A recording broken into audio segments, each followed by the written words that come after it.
Angkor Wat, a place of power in Cambodia. Come join me on a spiritual journey through the largest religious complex in the world. This isn't a typical travel guide. Instead, I'll share my perception of the energies and vibrations of this magnificent temple complex. So let's step inside and discover what these ancient temples have to reveal. The Angkor Archaeological Park is located near Siem Reap, Cambodia. Built by the Khmer Empire around 900 years ago, it covers more than 160 hectares and contains dozens of magnificent temples. At the heart of the complex stands Angkor Wat, the crown jewel. Originally built in the 12th century as a Hindu temple dedicated to the god Vishnu, it was designed as a symbolic representation of the universe. The surrounding moat represents the cosmic ocean, while its 5 central towers symbolize Mount Meru, the mystical home of the gods.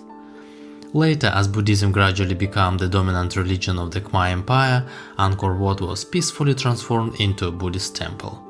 Unlike many sacred places throughout history, its Hindu carvings and symbolism were largely preserved, creating a fascinating blend of both traditions.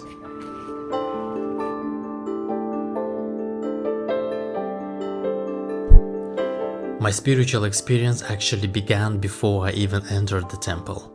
The moment we arrived, I felt an intense pressure in my head. For me, that's usually the first sign of a strong energetic place. To reach the temple, you cross a long sandstone causeway, sometimes called the Rainbow Bridge. In Hindu symbolism, it represents the connection between the human world and the realm of the gods. My guide led me towards one of the entrances beneath the outer wall, where a statue of Vishnu stands. I expected to simply walk through, but I couldn't. The strange part wasn't physical. It felt as though an invisible magnetic field was holding me back. I tried again, and the feeling became even stronger. So I asked my guide to give me a few minutes alone. I closed my eyes and meditated. During that meditation, a very simple awareness came to me. Ask permission before entering. In my own spiritual practice, I believe that sacred places have guardians, so I quietly asked for permission to enter the temple. The pressure disappeared almost immediately. Whether someone sees that as intuition, psychology, coincidence, or something spiritual is entirely up to them. For me, it became a beautiful reminder to approach holy places with humility and respect. To reach the highest level of Angkor Wat, visitors climb a very steep staircase. Even today, this area is treated with special reverence. Hats aren't allowed inside, helping preserve the atmosphere of respect. At the center stand 5 magnificent towers.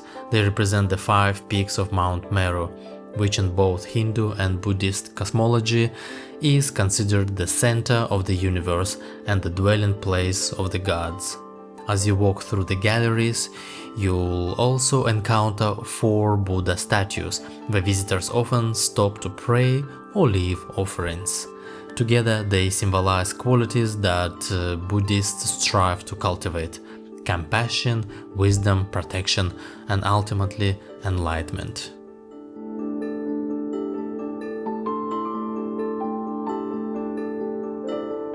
Now I'd like to share my own experience. To me, every sacred place has its own energetic atmosphere. Angkor Wat felt very different from many other temples I've visited. The energy seemed to flow downward rather than upward. It felt gentle, spacious, peaceful, and deeply grounding. That actually makes sense to me. The temple was originally dedicated to Vishnu, the Hindu god associated with preservation, balance, and harmony, and later became a Buddhist sanctuary.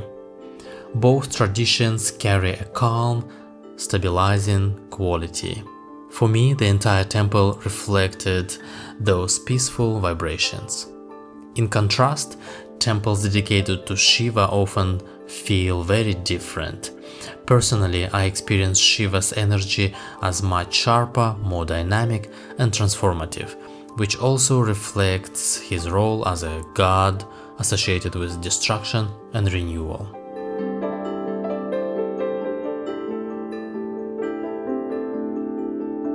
I decided to sit beside one of the Buddha altars to meditate and leave a small offering. Unfortunately, it quickly became crowded. People were talking loudly, walking close to one another, and the peaceful atmosphere disappeared. So I quietly moved to another Buddha altar that was completely empty. Sometimes the right meditation space simply finds you. As I settled into silence, I received a very clear inner message. It confirmed something I had already begun to realize before the journey, that my main spiritual mission had come to an end. It had lasted for 19 years. Receiving that confirmation in one of the world's greatest places of worship felt deeply meaningful.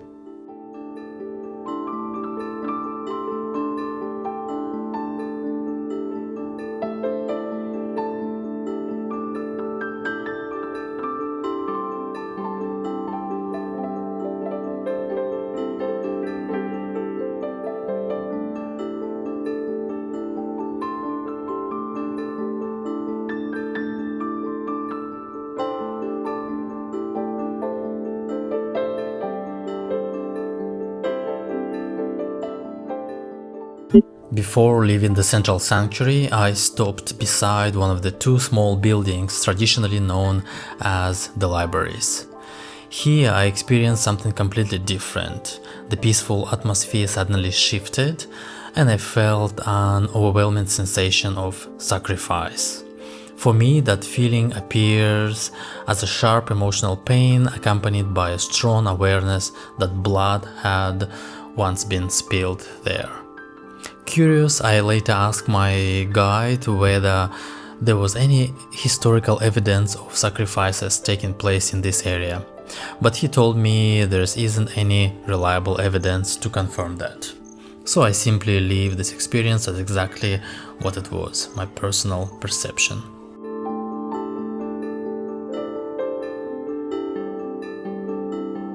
As I walked back towards the exit, I noticed something that surprised me. Just outside one of the world's most sacred temples, people were relaxing with cold beers at the nearby market. The contrast between deep spiritual reflection and everyday life couldn't have been greater.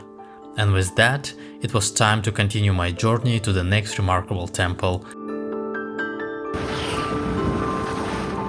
The next temple on my journey is Prohm. This is probably one of the most visually stunning temples in the entire Angkor complex.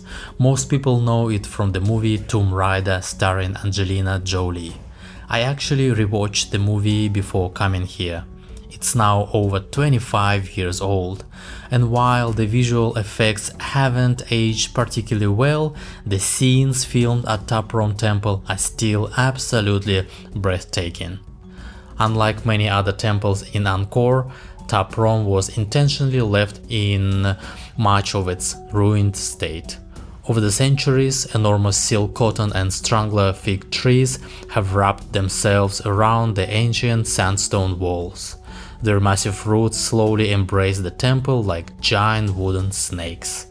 It almost feels as though nature is patiently reclaiming what humans once built. Just look at these incredible trees.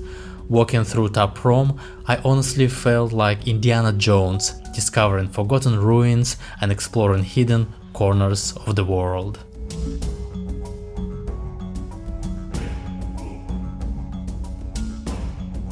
Now it's time to experience the present-day energies of the temple. Whenever I visit a sacred place, I try to find a quiet spot away from other visitors. Constant conversation tends to pull me out of meditation. I first stopped in one of the temple galleries to tune into the atmosphere. Then I found an even quieter place, a small ruined sanctuary sheltered beneath enormous tree roots. It seemed like the perfect place to meditate. My personal impression, however, was quite different from Angkor Wat. To me, Prohm no longer carried the same strong spiritual presence. I couldn't sense any significant energy flows. Of course, I could have stayed longer and gone deeper into meditation, but compared with Angkor Wat, where people still come every day to pray and make offerings, the contrast feels quite noticeable. Then something unexpected happened. I was bitten by a swarm of red ants. For me, moments like that sometimes feel symbolic, as if the place is gently saying, "It's time to move on." So I listened. As I continued exploring, I came across another surprise. Inside one of the temple chambers, I spotted a large green snake trying to swallow a rat. By the time I reached for my camera, the snake had already disappeared into the ruins, leaving only the unfortunate rat behind. My guide later told me that the snake was likely venomous.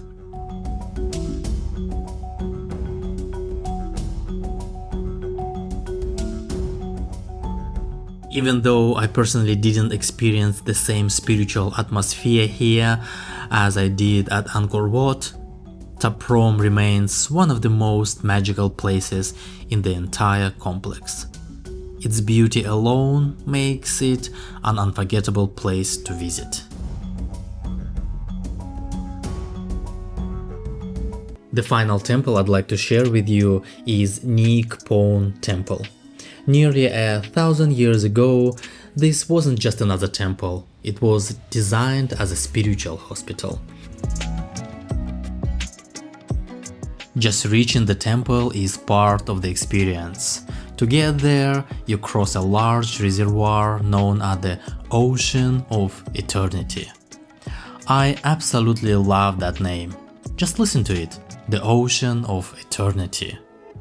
Covered with lotus flowers and stretching peacefully into the distance, it already feels like you're entering a different world. At the center sits the temple itself. It was designed around one of the central pool and 4 smaller pools, traditionally associated with the 4 elements: water, fire, earth, and wind. People believed that bathing in these sacred waters could help cure illness. Today, of course, the pools are protected. Visitors can't enter the water anymore, and time has changed the appearance of the pools. But the atmosphere of the place is still extraordinary.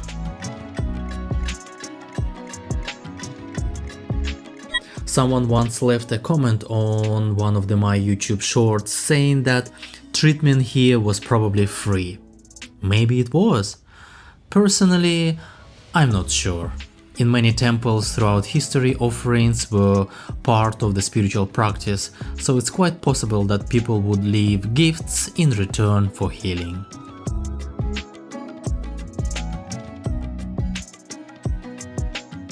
For me, Neak Poan Temple was one of the strongest energetic places in the entire Angkor complex. In fact, I could already feel it before we crossed the Ocean of Eternity.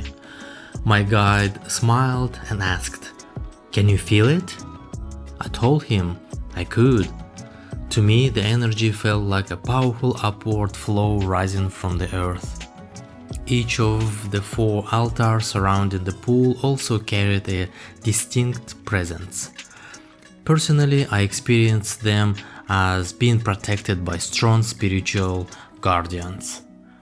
Unlike at other temples, I didn't even need to sit down and meditate. The feeling was immediate, the energy felt warm, pure, and deeply healing.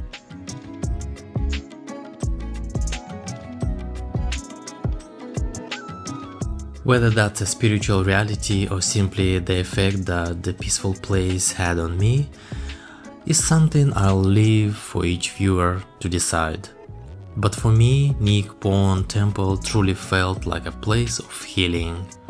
If you ever visit this temple, I'd encourage you to experience it with respect.